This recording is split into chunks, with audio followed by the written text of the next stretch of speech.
smoke at me, Jenna. You couldn't even spell it. Just look it up, Katie. See what Prudence said. And leave Frederick alone. Hubba dubba. Babe, you'll only get your heart broken, Nina said. I had a friend who fell for one of those. It destroyed her life.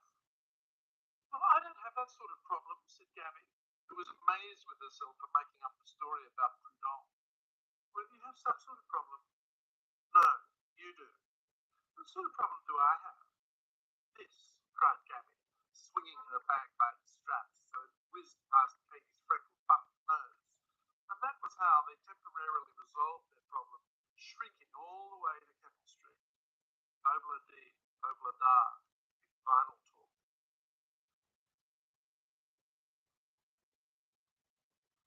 Chapter 13. Celine drove home through a hurricane along the great ocean road with her eardrum broken, buzzing, throbbing. The driver's side windscreen wipers stopped working as she passed the little church at Mount Deneen.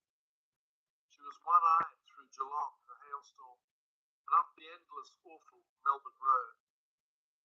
It was and would remain, she told the tape recorder, the stupidest thing she had done in all her life. No, not running away to Monk's Creek with Fergus. No, she meant letting Sandy put her in the wrong. So she committed adultery. Okay, but Sandy bought the house without her and left her name off the deed. So who was the biggest liar and cheat? She didn't even like Fergus, but he was there, waiting, ready, able, unemployed.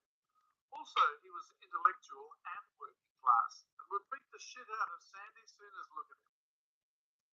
Sandy was like some Labour Party saint. He would turn the other cheek.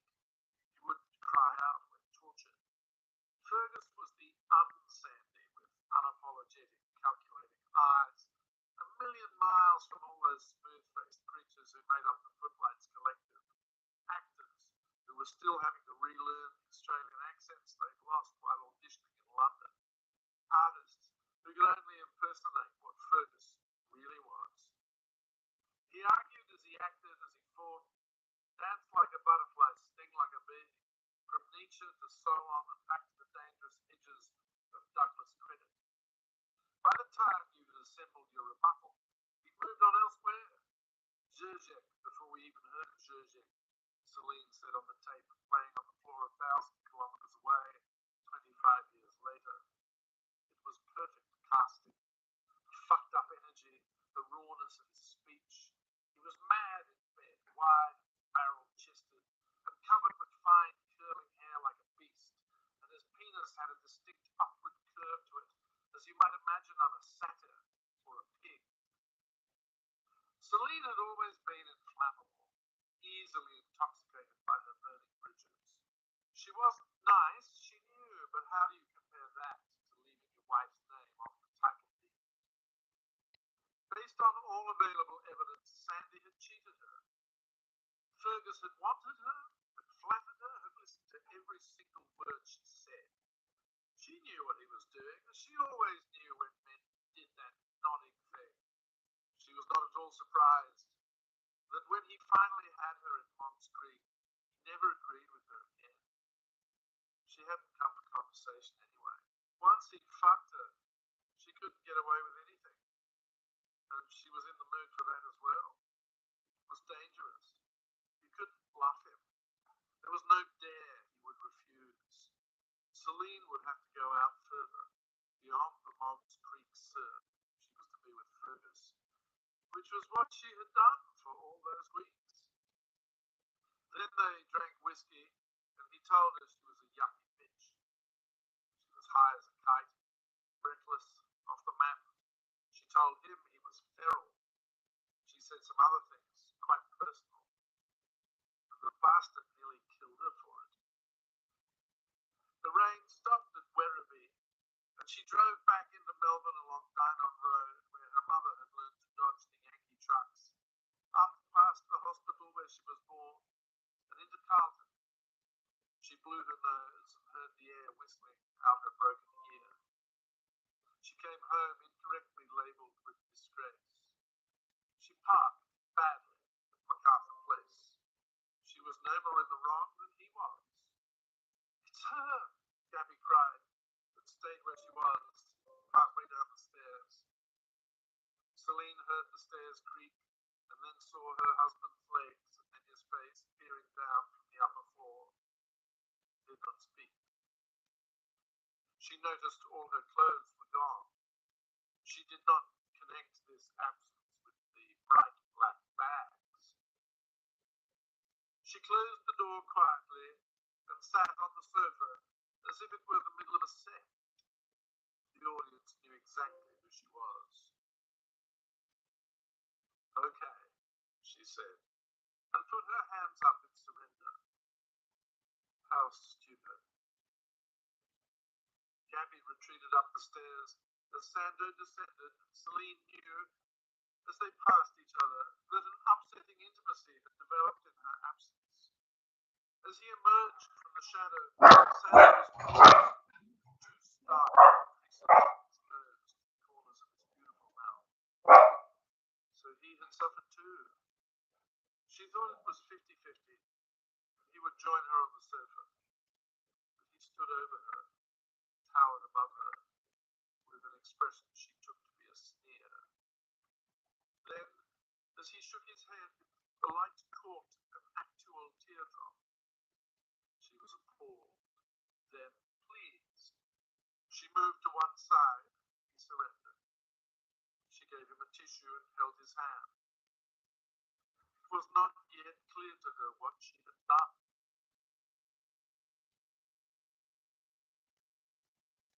Chapter 14. Cockatoos were ripping the bark off the Angaphora, while the oily-haired fugitive inserted 4 new Duracell batteries and played a cassette he had labelled Celine 4. His eyes were dark and hollow, and he stared at the machine with his head cocked. Is this what got you boys so hot? She said. Pause. Rewind. Sip. Play. Is this what got you boys so hot? That I would blow myself up? That I would do anything?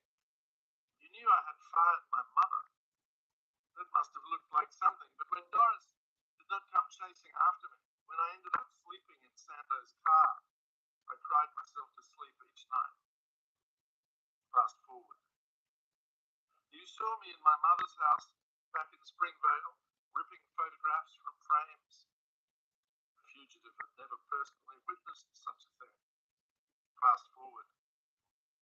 It was the same in the stupid business with Fergus, she told the tape recorder. Sando must have heard my ruptured ear whistling, but no one saw my hurt. No one knew how I wanted to be forgiven. A spy would never see the beauty speaking to the journalist, but he might hear grief, a certain flatness of affect, or even wonder why so many of us talk like that. So I came back from Monk's Creek, she said, and guess what? I did not exist. Gabby vanished me. Sando wrote his bloody letters or read about saintly Samoans exiled in vile, materialistic Australia. He was stealing. It's not how people talk about him that he could be totally unbending. And of course, she said, he would not make love to me. He could be very cruel. Pause. Play. I had thought we shared the blame 50-50. But now I just wanted him to love me like before. He had lied and cheated with real estate. And I was the only one who said sorry. I was weak. I traipsed after him to Coburg and waited to be forgiven. I did penance. I ripped up the lino and killed the slaters and the cockroaches and calcimined everything as was required. Of course, the whitewash only served to emphasize the jagged shadow where the floorboards failed to meet the walls. As everyone said, the house had good bones, large square rooms and massive sash windows, and once the filth was scrubbed off or covered up, it should have felt wonderful. Yet even when the morning sun washed across the hallway floor, it was clear that something awful had happened there. This was not the electorate. It was a site of trauma, a place with unsafe floors, where the fabric of society had been ripped and torn. This was where the saintly Sando brought his wife and child to get away from your Carlton tribe. And although he and Gabby got their way, I know they felt what I did. My dialectical materialist was made angry by talking ghosts, and he turned sarcastic when I suggested that rooms might contain echoes of their past. Just the same, the hair rose on his arms. He had me buy him curtains and kept them drawn and dark. The junkies parked their car in the lane, so close to the kitchen window that you could see the flare of the match against the silver foil. I should have abandoned them. I stayed. Sando was shitty with me because I made so little money, but I was exactly the creature he had wished me to be. I had been going to teach school just like he did, but he wanted me to be an actress. It made him amorous to sit in the theatre and see me on the stage. Naturally, I made no money. What did he expect? But after Monk's Creek, I agreed to do those soup commercials, and that got me kicked out of the collective. Gabby was so triumphant I had lost MacArthur Place. She became an instant Coburg girl with made-up vowels. She set off each day up a narrow footpath, lumping her backpack to Bell Street High School, up past the stripped car, the broken syringe, the clinker bricks and burners, with its depressing 50s bronze statue of the saint. Whatever happened to her each day, I was not allowed to know. She refused to see anything was less than perfect. She insisted Bell Street High was really, actually, academically, the best school I could be in, i.e., she was siding with her father. Bell Street High School was rotting, neglected, faction-ridden, falling apart. In heavy rain, the PowerPoints exploded, sending extraordinary blue sheets of Pentecostal fire dancing above the pupils' heads. The Anglo kids were called skips or bogans, as a matter of course. Gabby's Turkish classmates boasted as if they'd personally killed the Australians in Gallipoli. There were, naturally, second and third generation Greeks and Italians who were not suffering the cultural shocks of the Turks and Lebanese. But by the time my daughter arrived, the suburb was filled with disorientated Muslim families who had begun life in the poor and isolated mountainside of Denver. There was a boy who had been kept in prison alongside decomposing bodies. There was a girl who drew decapitated heads in pools of magic marker. Gabby was in the foyer on the day it collapsed, heard the gym teacher. Where had the state funding gone? Asked her father. She had a 15-year-old classmate who'd been left in charge of the family while his father returned to Denver to marry another wife, thereby protect the family's property. The school hired an Arabic teacher, but it turned out he was a Coptic Christian and the Muslim families didn't trust him. The teachers doubtless gave their all, but everywhere there was cultural resentment and misunderstanding. Gabby watched her maths teacher insisting that a Muslim boy look him in the eye, a request the kid could not obey because it was disrespectful. Even she knew that. She was in the Roman room when a mild, polite Turkish boy urinated in the plastic bin containing Lego blocks. The urine could be seen quite clearly pooling in the bottom of the bin. What's this, Feas? The teacher asked. The liquid was pale yellow. It's water, miss. The teacher was also a mild and decent person. Up to that point, anyway, she was buxom and pretty with long dark hair. Get a cup, she said. The boy fetched the cup, and the previously mild teacher tried to make him drink his urine, and the previously mild boy punched her in the chest. So I wasn't surprised to find Gabby sneaking back to Carlton to visit her old friends. Was I a bad mother for letting her? Sometimes I was left in Patterson Street alone, and I hated it. But I was always happy to think she was somewhere better than I was. I wasn't complacent. I was vigilant, in fact. If she was sleeping over, I would always call her at 10 o'clock, and when I got past the recorded message, we always had our whispered conversation. Patterson Street was neighborly enough. The Greeks were polite but standoffish. The Italians were chatty, united by their hatred of the plane trees, of the council which neglected to collect their fallen leaves.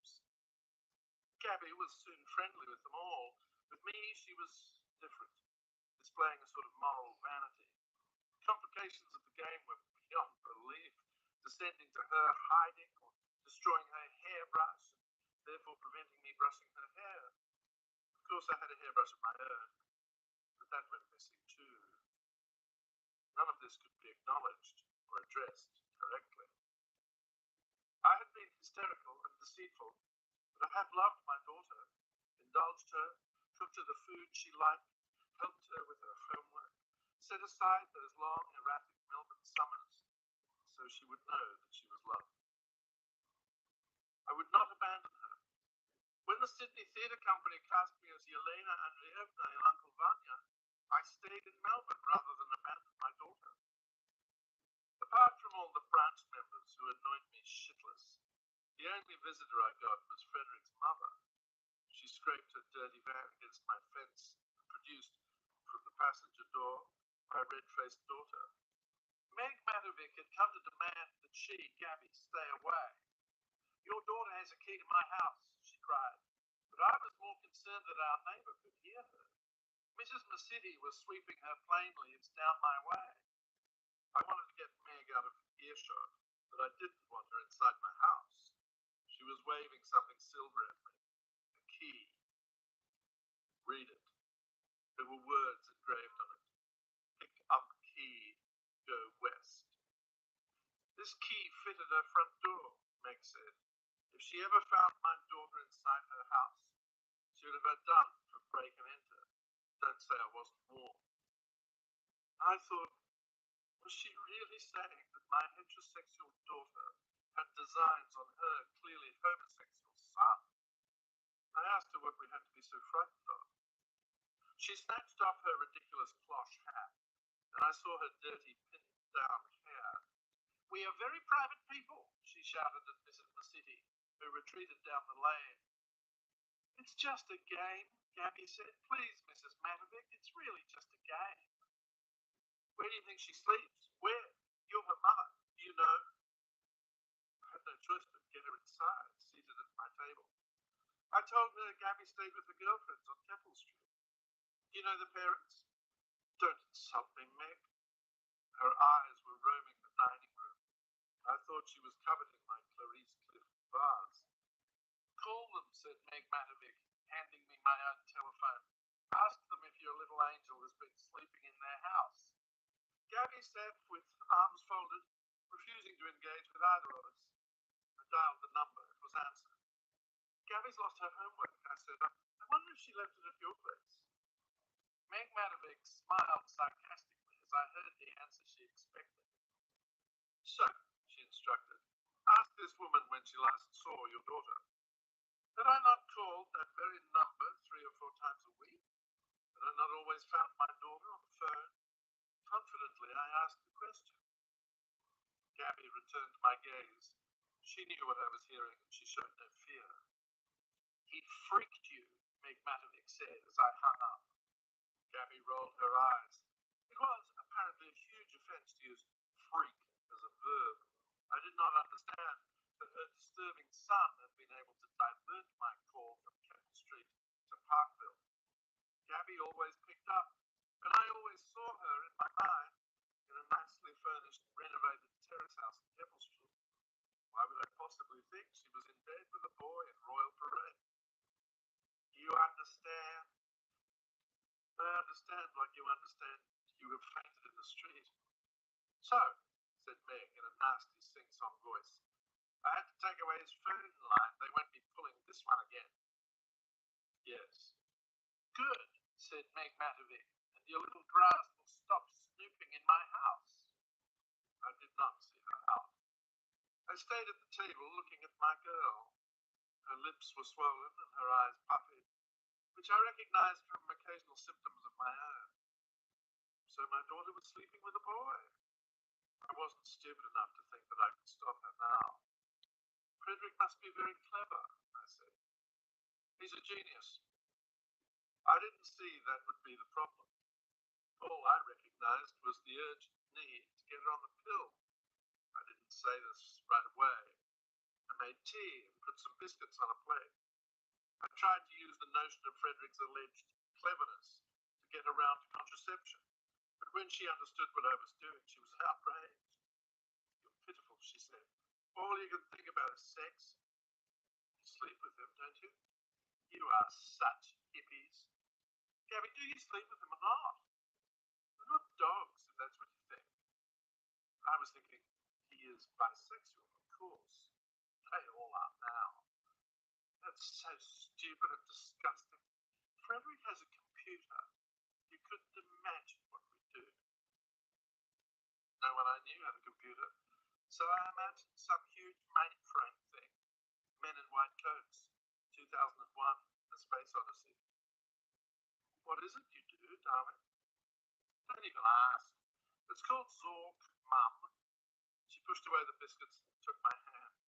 Really, truly, you wouldn't understand. It's called what? That's only part of it.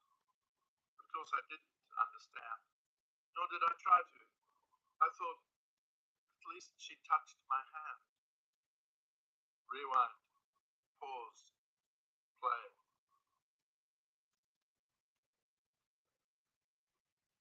Chapter 15.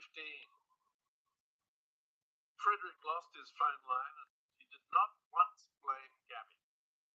What that tells you is he loved her. Meg had also hidden his coupler modem. Gabby explained exactly what a coupler modem was, i.e. the thingo that connected your computer to the phone line. Without a phone line and a modem, Fredo was completely cut off from the secret online world that had previously filled his whole existence.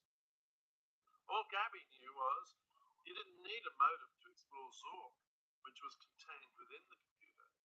Zork was enough for her, and almost unbelievably, it was for Frederick. For a while, at least.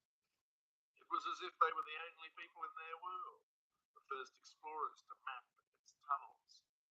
At this stage, the maps were everything. Without a map, you could easily waste an entire weekend searching for locations you'd found already. Just one glitch. Frederick's writing was awful, like the trail of an ink-dipped spider. This was Gabby's opening. She became the cartographer. Zork maps were what she dreamed about. When she read Sacred Pleasure Dome, she immediately saw the world of Zork. She didn't care that the game was so pre-Nintendo, almost prehistoric. She liked it better than anywhere else she had ever been. At the high point of the era of map dementia, there were over 20 poster boards in Frederick's room. Most were pinned on the canine walls, but there was a huge one on the ceiling. These were not simple maps, but lists of clues and cheats, for instance, how to short-circuit the restriction on how many objects you can carry. You inflated the raft and put all your stuff inside it, and then deflated the raft. There was an epic RIP card behind the door. Meg Matovic had to look at this every time she finished her inspection. It memorialized the time Gabby had landed in an oubliette, which she could only escape by dying. She would bash herself unconscious, then wake up and have to start again. It took 5 hours to die, but she wouldn't be kept away from Zork. Then Frederick cracked the code of Zork. Now they could invade and rule it, write new tunnels and new caves. They could introduce new characters and rename existing ones. This was the first time they experienced total ownership. You have just entered Twisted Zork. Gabby stole a drill and keyhole saw from Patterson Street and removed 4 floorboards under Frederick's bed. And whenever Meg rattled on the chain, she crawled beneath the floor and lay on the stinky gas and cat-pissed dirt until she left. Of course, she lived part-time at Bell Street High School, where she became mates with the black giantess Solosolo, and through her, the brothers. Aleki and Pelly introduced her to a better recreational facility than she could ever have in Carlton, i.e. the wasteland of rocks and thistles past the old Kodak factory, between Newlands Road and Elizabeth Street, where a gang of stringy bogans ran a scrapyard and would sell you a shit bucket, e.g. an unroadworthy Datsun, for $20. Peli was Solosolo's eldest brother, 19 years old. Her younger brother, Aleki, drove the clapped-out Datsun around the paddocks across the creek from the agrichem factory.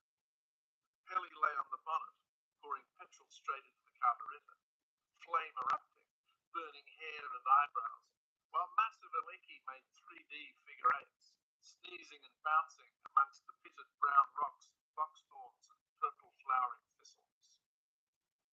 This was fucked up Samoa, not far Samoa, the Samoan way of life.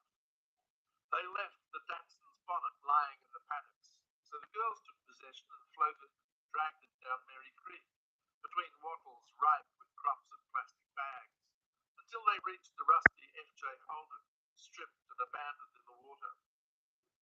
Solosolo was the 6-foot centre back of Bell Street girls' soccer team, and she was afraid of spiders. She sat with the little white girl on the slimy bench seat of the Holden, shrieking at the cold water on her backside. Frederick waited for Gabby in solitude, rewriting Zork. He was the tapeworm. He crawled into its belly and became its god. Fast forward. Sometimes Gabby was lonely. Sometimes she hung with a kid named Troy, who'd been expelled from Clifton Hill. Troy claimed to have a girl in Northcote, but she was blatantly imaginary. He had cute lips, curling wild black hair, and mild brown eyes, which secret softness he kept hidden in the shadows of his hoodie.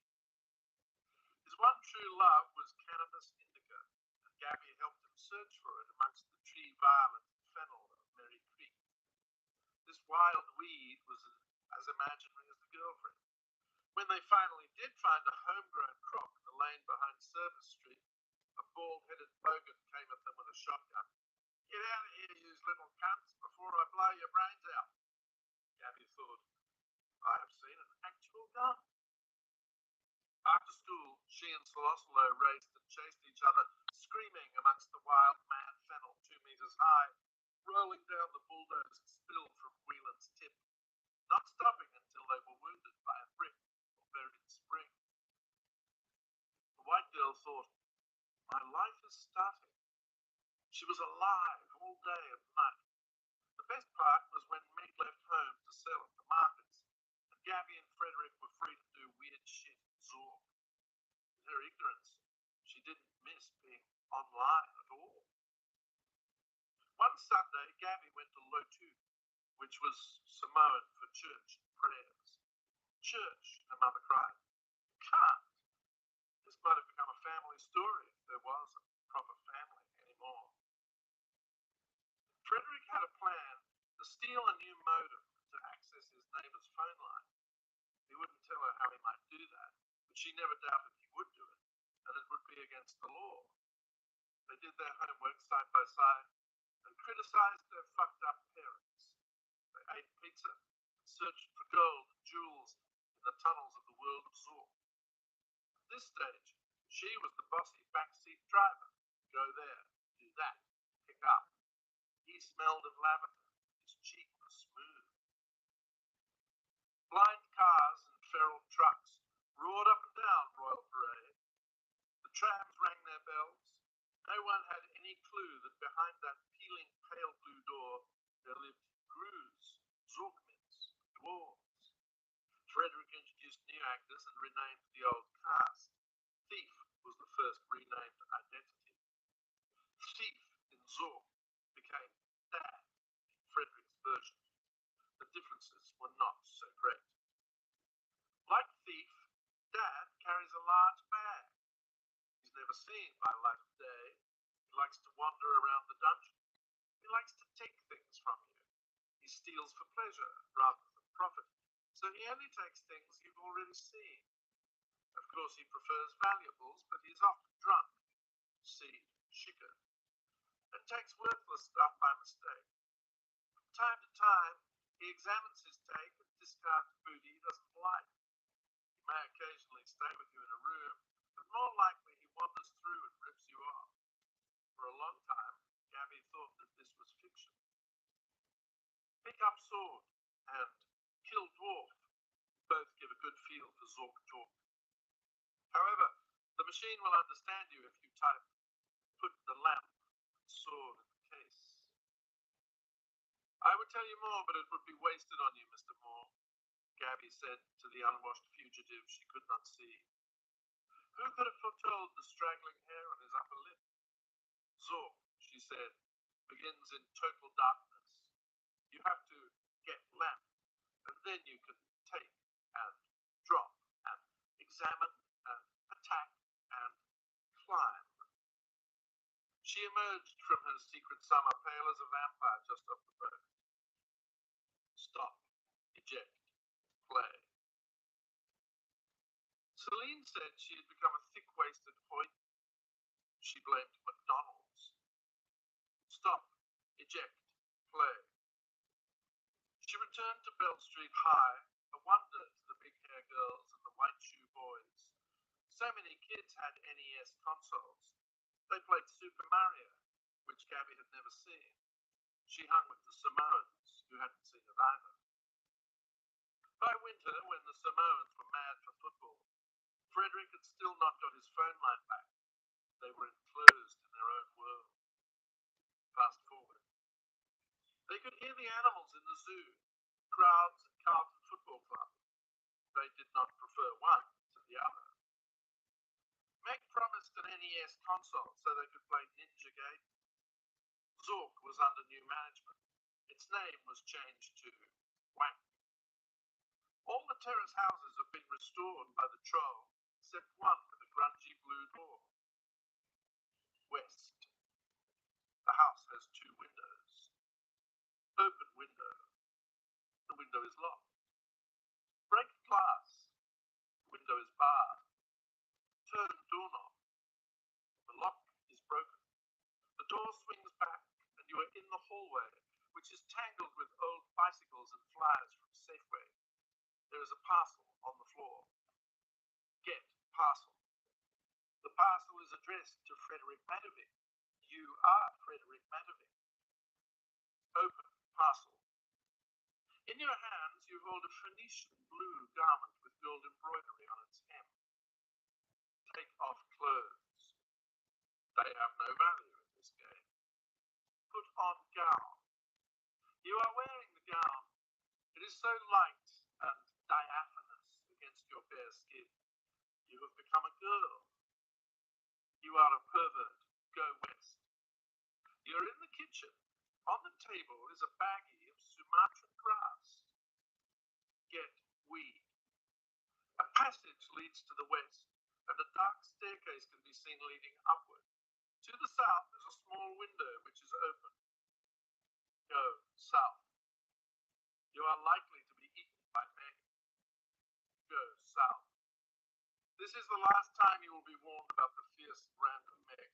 You find yourself in a narrow east-west alley. Go east. You face the brick wall. Go west. In the distance is an overgrown garden containing the wet, mushy packaging of stolen goods. To the right is a red corrugated iron wall. There is a hole in the door and the wall. A chain is threaded through the door and its padlock. Pick up doormat. There is a key under the doormat. Get key. The key is blue, glowing faintly. Unlock. Unthread chain. You are inside a musty room where long dead cats have passed their lives. Their ghosts swim in disinfectant. There is also an odor of mothballs. To the east are racks of clothing, fur coats, bride's dresses from long ago. To the west is an unmade bed. To the north is a desk. On the desk is a computer. Turn on computer. The screen reads, you are standing in an open parkland east of a row of old white terrace houses. Take off gown. How can you be a girl when you have a penis? Before you is a cherub boy with strong legs and breasts. Her nipples turn out, L and R. Go down. There is no down. This is one of the locations you are transported to randomly when you least expect it. The boy has breasts. The girl has a canna lily, a poisonous flower that will make you vomit if you swallow. Anything is possible in your life. Fast forward, play. Gabby was totally in love with his black lacquered fingernails, long hair, sibilant voice. I would do that for you, she said to him. I wouldn't mind. The voice on the microcassette was peeled of all protection. Was she alone?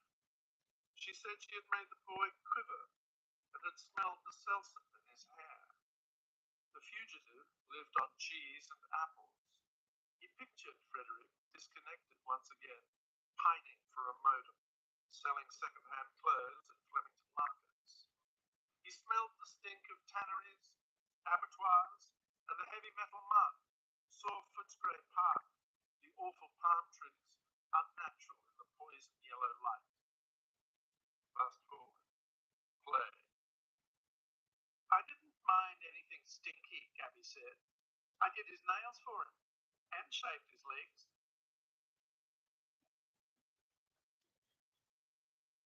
Chapter 16. What was spooky about the house in Patterson Street had nothing to do with murders or the bad vibe left by the White Knights Motorcycle Club. Everything could be traced to sad parents coming and going with no explanation. One sleeping in his office in his socks and underwear, the other attempting to plant flowers, shouting shit, curling her trowel against the garden fence. Fast forward. Gabby tried to stay away. Saturdays, Frederick had to work with his mum at the Trash and Treasure. Fast forward. Gabby hung out with Troy. Troy always travelled via the lanes. He taught her how. In some parts, the lanes had been colonised by the adjacent houses, and they climbed the corrugated iron fences, jumped across the beds of Pudarilla, chased lizards within 100 metres of Sydney Road. Troy and Gabby smoked in the lanes, but the true lanes existed only in Frederick's Mac 2X. On 2 Saturdays, Gabby rode her bike to Solosolo's house in Thomastown, but then Solosolo said her mother was forcing her to tidy up for her Pelagi visitor, so forget it, Gabes. But Pelly was now a cable tech for Telecom, and he had the perk of a Toyota Hiace van for use on public streets and highways all weekend. Pelly was 6 foot tall and over 100 kilograms with his black, tattooed Fa'a Samoa to show he had no fear of pain. Pelly was strong. He liked strong weed. Thank you, Troy, who brought him over to Frederick's place one rainy afternoon when the NES console had just arrived. Who else but stoned Troy would put those two together? Pelly was like a refrigerator in board shorts.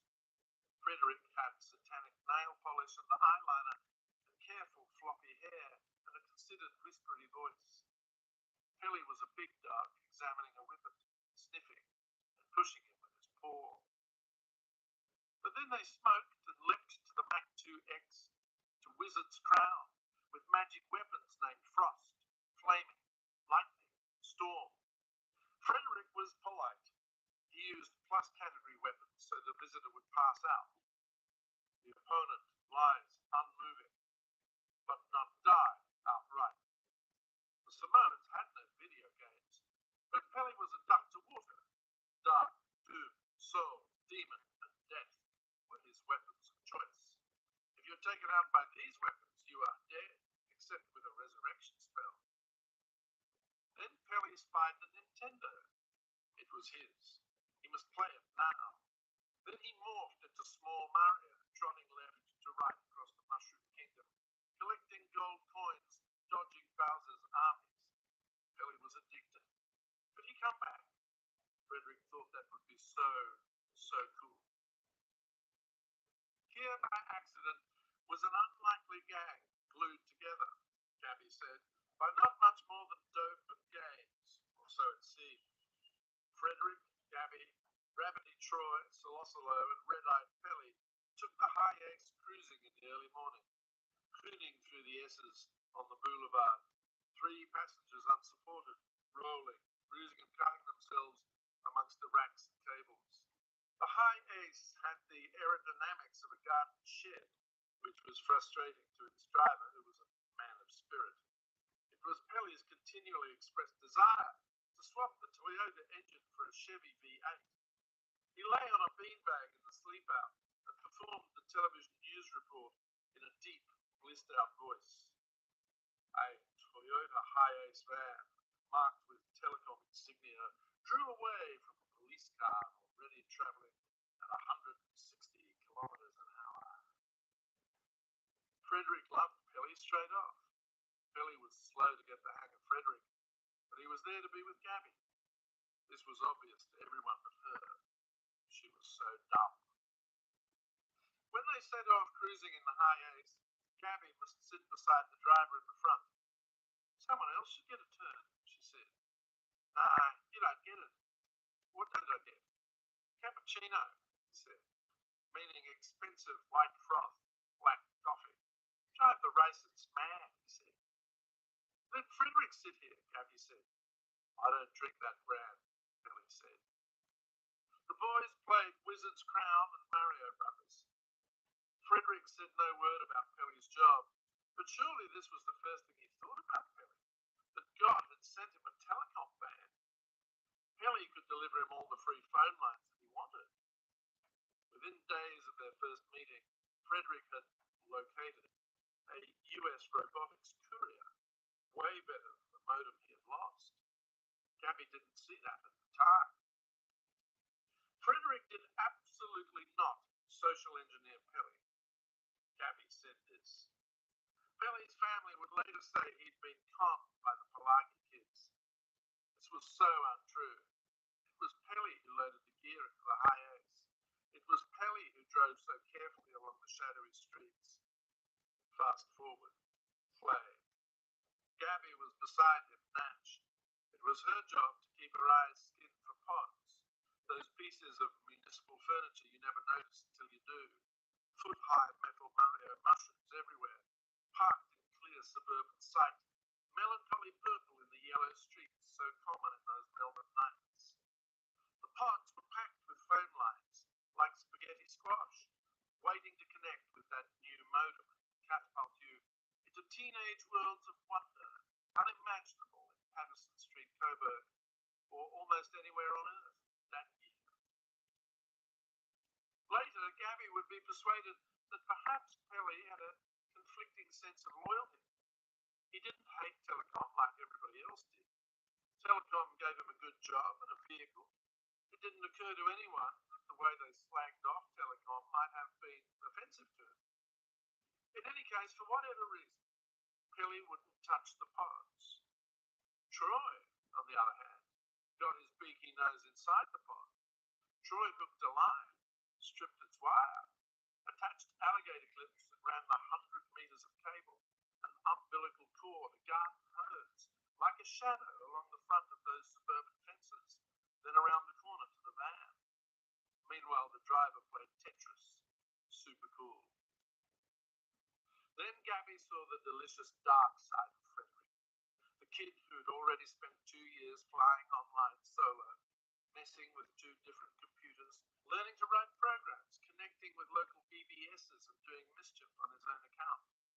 He was the sort of alienated boy who might have set fires down by the Merry Creek, but it was way more fun to invade and incinerate certain local BBS, Pacific Fire, which had banned him. Rewriting Zork was cool and retro, but by the time he got a replacement modem and Gabby caught her glimpse of the online universe, Zork seemed like play school. Frederick had traded a set of passwords for the local dial-up number for Minerva, a system of 3 prime mainframes in Sydney. It was certainly less convenient to go online via 100 meters of cable, but it was a rush as well. To be faster and smarter than anyone, to be a trickster amongst governments and corporations run by complacent admins with carelessly protected networks. These were anywhere you looked, from Pelly's high ace Frederick could stroll unhindered into a massive computer known as Altos. Watch, watch, he said. And if Gabby didn't know what she was seeing, Frederick told her. He was sweet and patient and excited too. Gave Altos the digital version of a Masonic handshake, and Altos thought he was a fucking corporation. Crammed inside that van with fuggy boys, Gabby was no longer the tangle-haired cherub dribbling a football across the green in Parkville. She was 5 kilograms heavier, her breasts pushed in against Frederick's back. Her cheek was against his cheek, and she liked that he had stolen the modem. As his pretty fingers fluttered like moth wings across the keys, she wandered from world to world in a universe she had not known existed. Now she really understood how it had felt to him to lose his phone line.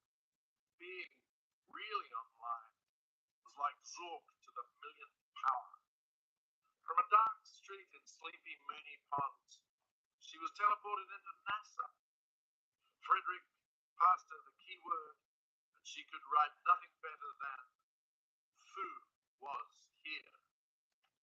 How embarrassing, she said on tape. Please don't report that. No one would believe it anyway.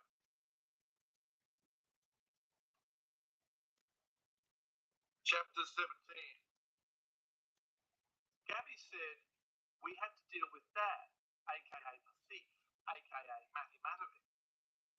He was snake-eyed, slim with a pool hall hunch, always stalking around some imaginary table. He was drop-dead handsome until you saw his missing teeth. Also, he was bitter. He favoured white t-shirts and lamb's wool sweaters, even on a rainy night. Like when we were summoned, Gabby said, to his back corner of Toto's, with his unsold copies of Direct Action, grey and sodden on the table. He looked more like a betting man, but he really was a fence, Gabby said. I thought, I have seen a gun. I have seen a fence. My life was turning out quite well. Frederick's father wouldn't look at me, but I couldn't help looking at him. So creepy, but also graceful, rolling a cigarette with his long yellow fingers. He felt me watching and he twisted his body sarcastically, which he could really do, and tossed the menu at his son. Saw your mate Pelly, said to Frederick. We waited. His eyes were in that state we then called OWTH, offended waiting to happen. Frederick hid behind his fringe, studying the menu. Hey, Dad rapped the table. I could have slapped his face. Frederick said he would like lasagna and a can of Coke. Hey. Frederick flicked his hair back. What? You, he said, having no clue he was addressing a genius. Your mate, the thief, said, Pelly. He never told me he worked for Telecom. He helped me shift some stuff to Melbourne self-storage in his van. I'm hungry, Frederick said. I knew the thief would never pay for me, so I said I was on a diet. He put his stained hand across his mouth, just like a girl whispering in class. You know what trashing is? He hissed. Of course we knew. Like trashing a hotel room? I suggested, just to watch him curl his lip. No, sweetheart. Like picking up the trash from Telecom. I told him I didn't think that would be his sort of thing. He looked at me, up and down, as if he were astonished I could speak. He said, Girlie, you wouldn't know my thing if it bit you on the bum. I knew what break it into was. I said that sounded like what he had in mind, but he wasn't interested in me. You'd only be taking waste paper from the bloody government, he told Frederick. If they wanted it, they wouldn't throw it out. Frederick said he wasn't sure. What if I talk to Mum about reinstating your phone line? She won't, Frederick said. He looked my way, signalling we wanted this. Not interested, son. Frederick licked his lips. I thought, oh shit, is this going where I think it is? You and Pelly, he's got the wheels, and you'll know what's worth snaffling. He tried and failed to tousle his son's hair. Then he called the waitress. considered her body and ordered 1 lasagna and a glass of water.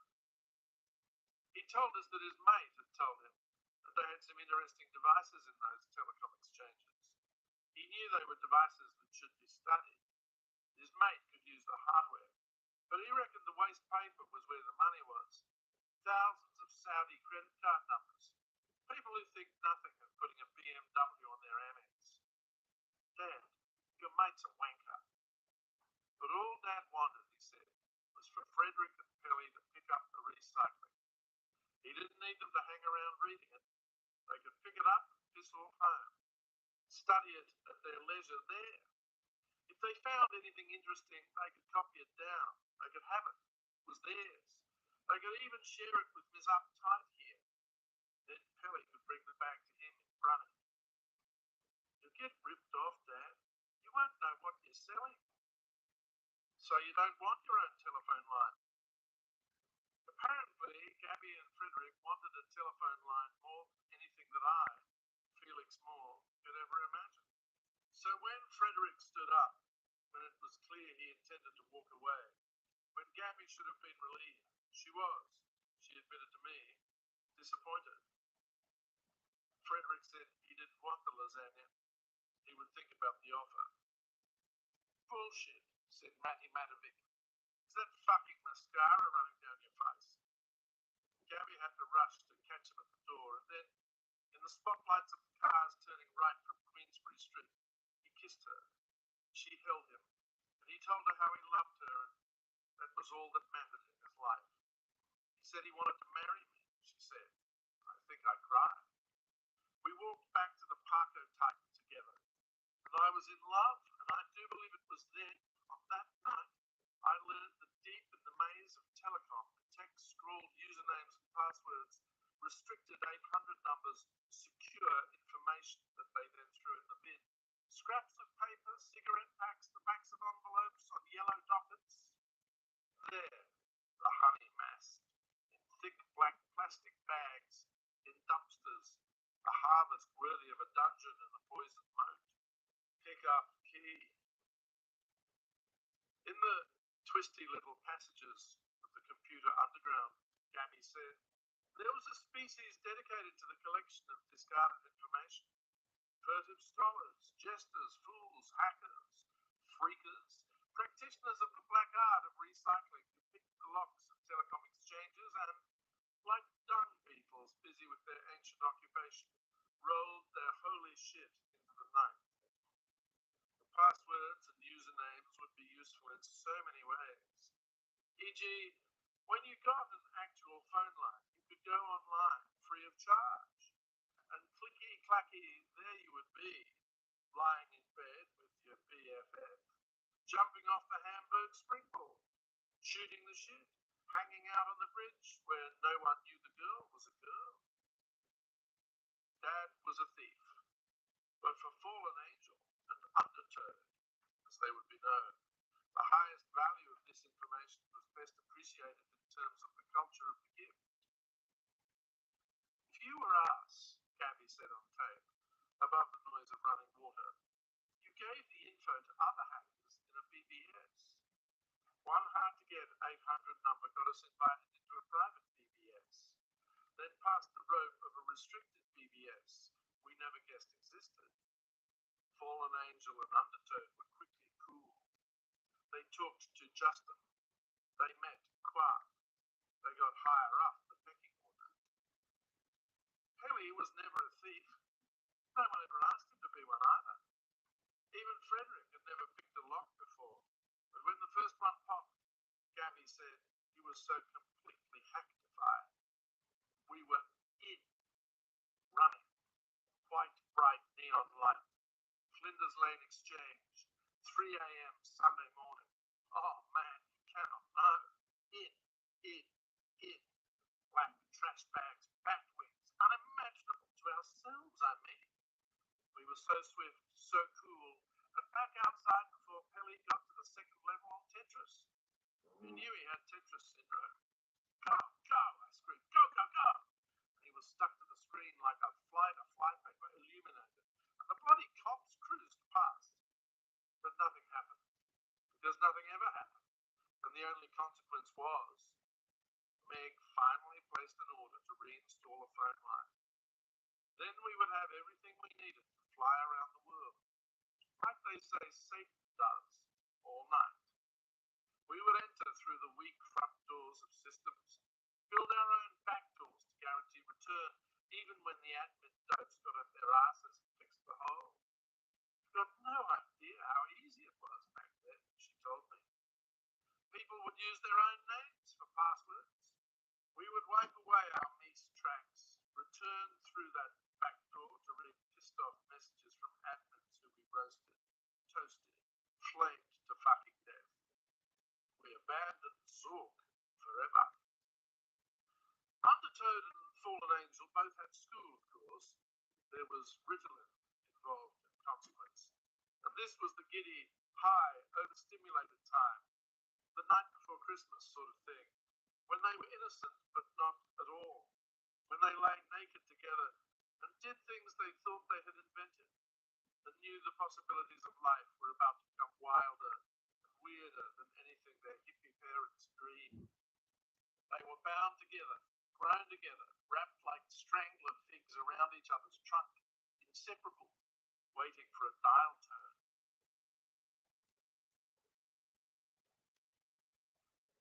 Chapter 18. Frederick's mother had her temperament upgraded with a huge TV, a VCR, a refrigerator, 2 air conditioners.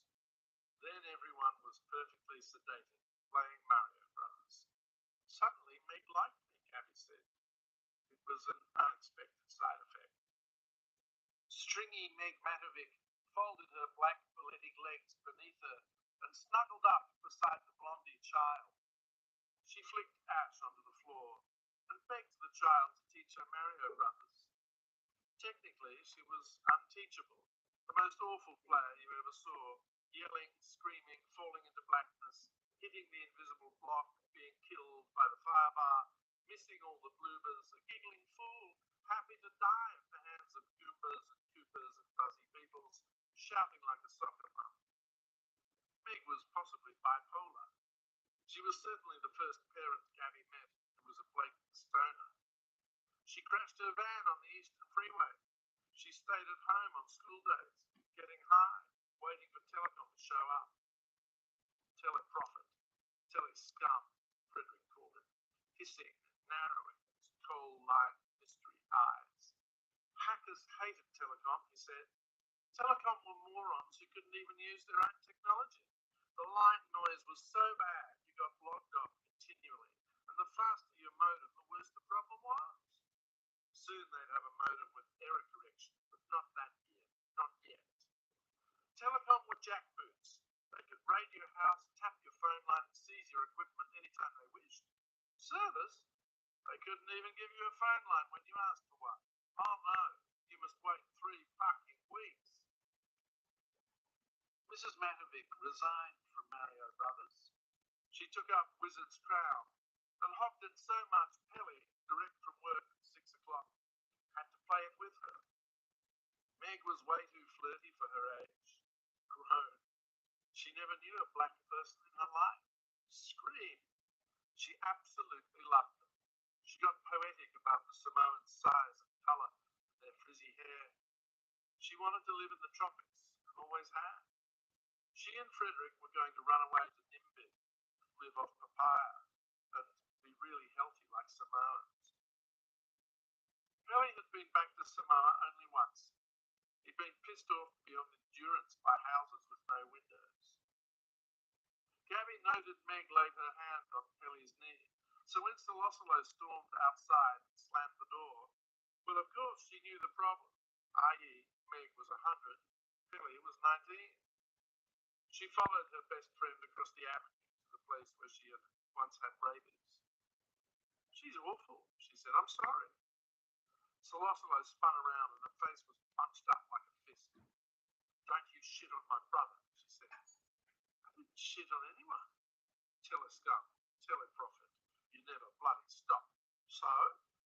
Didn't you notice, but my brother bloody works for Telecom. He's Pelly, he's not Telecom. Don't make me hit you, bitch. Sorry, I'm your friend. Please don't call me that. Well, you get Frederick to show him some respect. We do. You're going to put 240 volts down the phone line. That's your plan. You're going to kill telecom.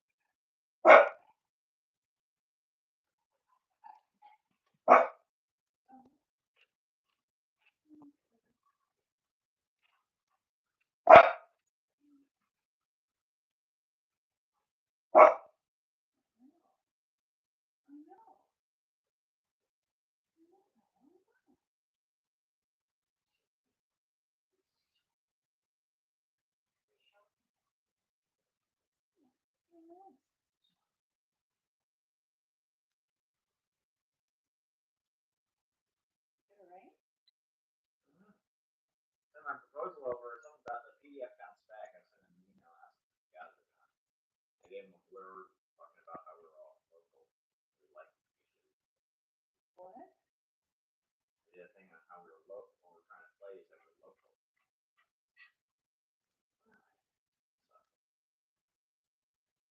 So they want something that's here. That's not all like Milwaukee. Instead of a bunch of Oh no. I've actually done a shit ton of work here. I made it very well. Huh?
Are you?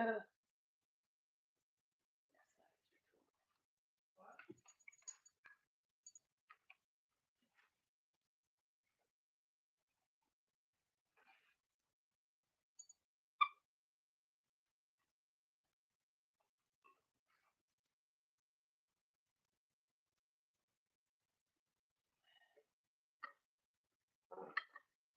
That's lovely.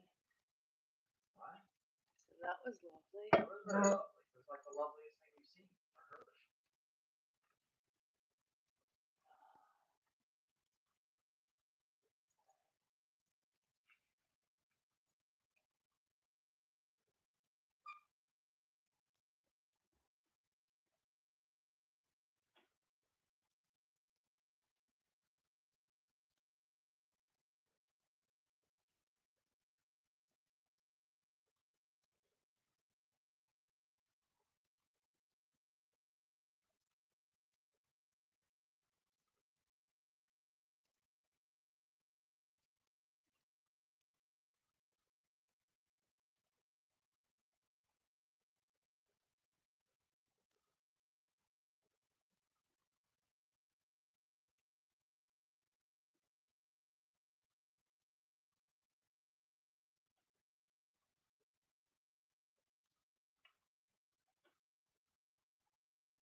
You were very camera shaking. Very shaking. We're gonna die.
The definition of the Cybertruck was held by the driver. What? The detonating device was controlled by the driver. Was it? How do they know? They don't. They know the driver is.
Maestro.